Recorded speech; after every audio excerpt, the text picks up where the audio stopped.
ചക്ലിയാണ് കേട്ടോ. ഇത് അവിടുത്തെ ഒരു സ്പെഷ്യൽ ഡിഷാണ്, മസാല ചക്ലി.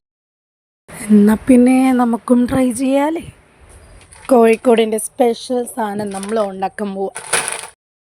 കുരു കളഞ്ഞ ഈന്തപ്പഴം എടുത്ത് മിക്സിയിലേക്ക് ഇട്ട് കൊടുക്കാം.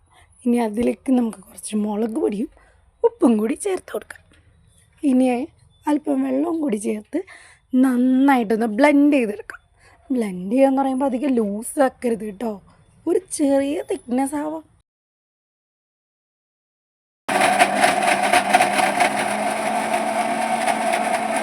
ഒരു പാത്രം എടുത്തിട്ട് അതിലേക്ക് നമുക്ക് മുറുക്കെല്ലാം കൂടി ഒന്ന് നിരത്തി വെച്ച് കൊടുക്കാം. കാണാനൊരു ഭംഗിയായിക്കോട്ടെ. എന്ത് ചെയ്യുമ്പോഴും ഭംഗിക്ക് ചെയ്യണമല്ലോ. ബ്ലെൻഡ് ചെയ്ത് വെച്ചിരിക്കുന്ന മിക്സ് ഉണ്ടല്ലോ, മുറുക്കിലേക്ക് മെല്ലെ മെല്ലെ ഒഴിച്ചു കൊടുക്കാം. അതൊന്ന് ചെറിയ രീതിയിൽ കുതിർന്ന് വരുമ്പോൾ എടുത്തൊന്ന് കഴിച്ചു നോക്കട്ടോ. അപ്പം ഞാൻ ഒന്ന് കഴിച്ചു നോക്കട്ടെ. ഞാൻ പിന്നെ എടുത്ത് കഴിച്ചുകൊണ്ടിരിക്കുക. ഭയങ്കര ഇഷ്ടമായിട്ട്. കോഴിക്കോടിൻ്റെ സ്പെഷ്യൽ ചക്ലി നമ്മളും ഉണ്ടാക്കി. നിങ്ങളാരൊക്കെ ഉണ്ടാക്കി എന്നുള്ളത് കമൻറ്റ് ബോക്സിൽ പറയാം. ബൈ.